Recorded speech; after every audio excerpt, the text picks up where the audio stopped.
அண்ணல் நபிகள் நாயகத்தின் போதனைகளை அனைவரும் கடைபிடித்து வாழ்ந்தால் இந்தியா அமைதி பூங்காவாக திகழும் என இஃப்தார் விருந்து நிகழ்ச்சியில் முதலமைச்சர் செல்வி ஜெயலலிதா தெரிவித்தார். இஃப்தார் நோன்பு திறப்பு நிகழ்ச்சிக்கு வருகை தந்துள்ள சகோதர சகோதரிகள் அனைவருக்கும் என் சார்பிலும் அனைத்திந்திய அண்ணா திராவிட முன்னேற்ற கழகத்தின் சார்பிலும் எனது நன்றியினையும் அன்பு கலந்த வணக்கத்தினையும் தெரிவித்துக் கொள்கிறேன். ரமலான் என்று அழைக்கப்படும் நோன்பு காலம் இஸ்லாமியர்களின் வசந்த காலமாகும். நோன்பிருத்தல் என்பது இஸ்லாத்தின் ஐம்பெரும் கடமைகளில் ஒன்றாகும். நோன்பிருத்தல் இறைவனின் அளவற்ற அன்பையும் அருளையும் பெற்றுத் தருகிறது. ரமலான் மாதத்தில் கண்ணியமாக நோன்பு நோற்றவர்கள் மட்டுமே சொர்க்கத்தில் உள்ள ரய்யான் என்ற வாசல் வழியாக அனுமதிக்கப்படுவார்கள் என்பது இஸ்லாமியர்களின் நம்பிக்கை. இப்படிப்பட்ட சிறப்பு வாய்ந்த ரமலான் மாதத்தில் உங்களிடையே உரையாற்றுவதிலும் அனைத்திந்திய அண்ணா திராவிட முன்னேற்ற கழகத்தின் சார்பில் இஃப்தார் விருந்து அளிப்பதிலும் எனக்கு எல்லையில்லா மகிழ்ச்சி.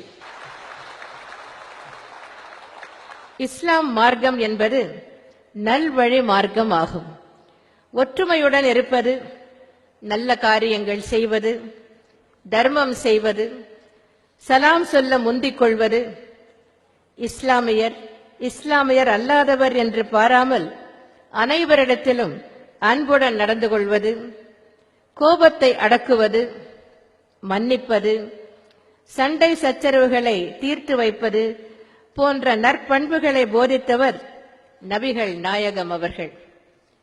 நபிகள் நாயகம் அவர்கள் நற்பண்புகளை மட்டும் நமக்கு போதிக்காமல் தீயவர்களையும் நல்வழிப்படுத்தியவர். ஒரு சமயம் ஒரு கூட்டத்தில் நபிகள் நாயகம் அவர்கள் பேசிக் கொண்டிருந்தார்கள். அந்த கூட்டத்தில் ஒரு குடிகாரர் எழுந்திருந்து நபிகள் நாயகத்தை பார்த்து, எனக்கு இஸ்லாத்தில் இடம் உண்டா என்று வினவினான். உடனே பக்கத்தில் இருந்த ஒருவர், இஸ்லாத்தில் குடிகாரருக்கு இடம் கிடையாது என்று சொன்னார். இதை கேட்ட நபிகள் நாயகம் அந்த நபரை உட்காரச் சொல்லிவிட்டு குடிகாரரை பார்த்து, உனக்கு இஸ்லாத்தில் இடம் உண்டு என்று கூறினார். உடனே குடிகாரர், நான் இஸ்லாத்தில் சேரலாமா என்று கேட்டார்.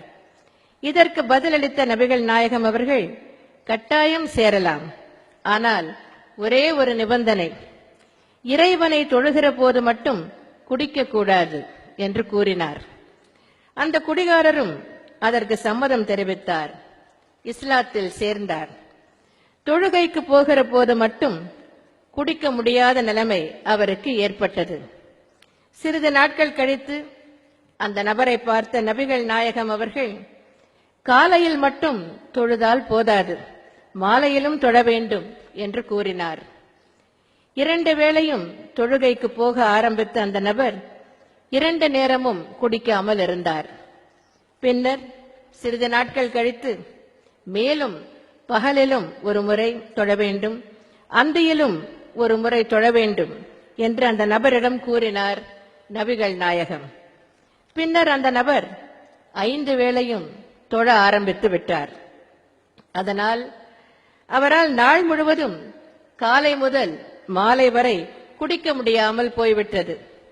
ஒரு நாள் தொழுகைக்கு போய்க் கொண்டிருந்த அந்த நபரை பார்த்து, இறைவனை தொழப்போகிற போது மட்டும் குடிக்காமல் இருந்தால் பயனில்லை, இறைவனை தொழுதுவிட்டு வந்த பிறகும் குடிக்காமல் இருக்க வேண்டும் என்று கூறினார் நபிகள் நாயகம். கடைசியில் அந்த நபருக்கு குடிப்பதற்கே நேரம் இல்லாமல் போய்விட்டது. இறைவனிடம் தொடர்பு வைத்துக் கொள்ள வேண்டும் என்பதே நல்ல பழக்க வழக்கங்கள் வர வேண்டும் என்பதற்காகத்தான். அனைத்து மதங்களும் இதைத்தான் நமக்கு போதிக்கின்றன. நபிகள் நாயகம் அவர்கள் நற்பண்புகளை போதித்தது மட்டுமல்லாமல் அதன்படி வாழ்ந்தும் காட்டியவர். நபிகள் நாயகம் அவர்களின் போதனைகளை அனைவரும் கடைபிடித்து வாழ்ந்தால் இந்திய நாடு அமைதி பூங்காவாக விளங்கும் என்பதை தெரிவித்துக் கொண்டு அனைவருக்கும் எனது இனிய ரம்ஜான் நல்வாழ்த்துக்களை மீண்டும் ஒரு முறை தெரிவித்துக் கொண்டு, அண்ணா நாமம் வாழ்க, புரட்சித் தலைவர் எம்ஜிஆர் நாமம் வாழ்க என்று கூறி விடைபெறுகிறேன். நன்றி, வணக்கம்.